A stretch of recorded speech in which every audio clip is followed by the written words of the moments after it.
This is a download from BBC Learning English. To find out more, visit our website. 6 Minute English From bbclearningenglish.com. Hello and welcome to 6 Minute English. I'm Rob. And hello, I'm Neil. Hi there, Neil. Now, have you ever had a close encounter with a monkey or an ape? Well, I am sitting next to you, Rob. Very funny. No, Neil is referring to the fact that all humans are descended from apes and monkeys belong to a group of animals called primates. The difference is that monkeys have tails and apes don't. Well, I didn't know that. On a serious note, I had a close shave with some monkeys once in Bali. A close shave is where you only just manage to avoid a dangerous situation. So, Neil, what happened?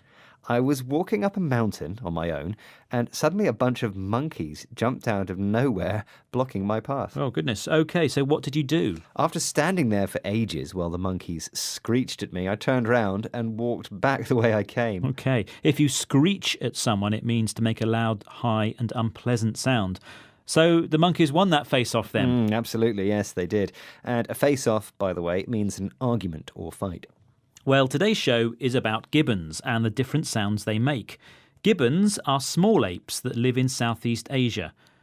And while Neil's monkeys screech unpleasantly, gibbons sound like they're singing. Musical apes, that's nice. So how about today's quiz question, Rob? OK, good idea.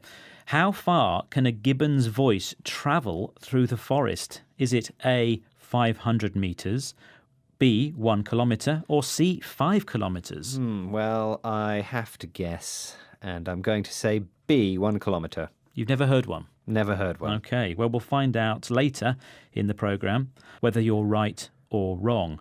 Now let's listen to what a gibbon really sounds like. Let's just hear this.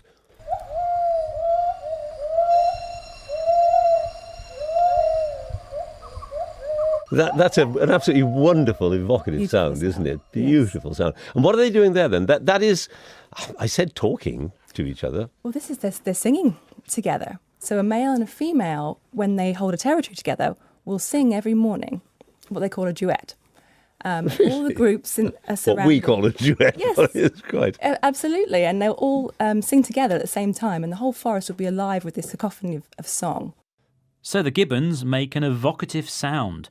If something is evocative, it brings strong feelings or memories to mind. And something that is evocative is usually pleasant, Rob. It is. And what's also interesting is that the apes are singing in pairs, one male and one female. They are singing duets together. So a duet is a song sung by two people, or in this case, sung by two gibbons. And a lot of gibbons are singing duets at the same time, which Dr. Clark describes as a cacophony.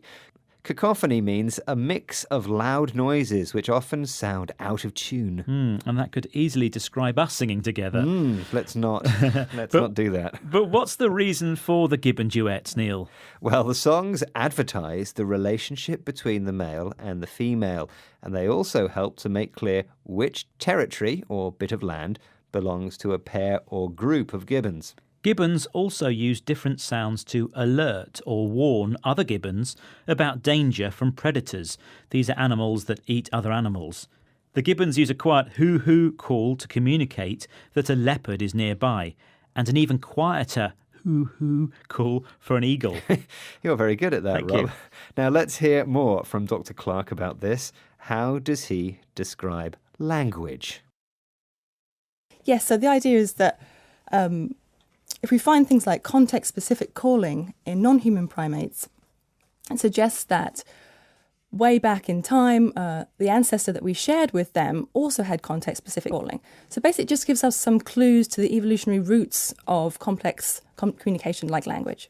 Dr. Clark says that if we go far enough back in time, humans and other primates, such as monkeys and apes, have the same ancestor. Right, and ancestor means an animal or human from the past that a modern animal or human has descended from. So, if this common ancestor used context-specific calls, like modern gibbons, then it could have passed on this ability to humans a long time ago. Context-specific calling means different calls for different situations. For example, one call for leopard and another for eagle. And evolutionary means a gradual process of change or development. OK, well, let's have the answer to the quiz question. Earlier, I asked, how far can a gibbon's voice travel through the forest? Is it A, 500 metres, B, 1 kilometre, or C, 5 kilometres? And I said B, 1 kilometre. And you were right. A good guess. Ah, or very perhaps good. you do know a lot about gibbons. So well done. Now, can we hear today's words again? Maybe in a gibbon's voice, Neil? Not sure about that. I'll do it in a human voice. OK. Primates. A close shave. Screech. Face off. Gibbons. Evocative. Duet. Cacophony. Territory. Alert. Predators. Ancestor. Evolutionary. Thank you. Well, that's the end of today's 6 Minute English.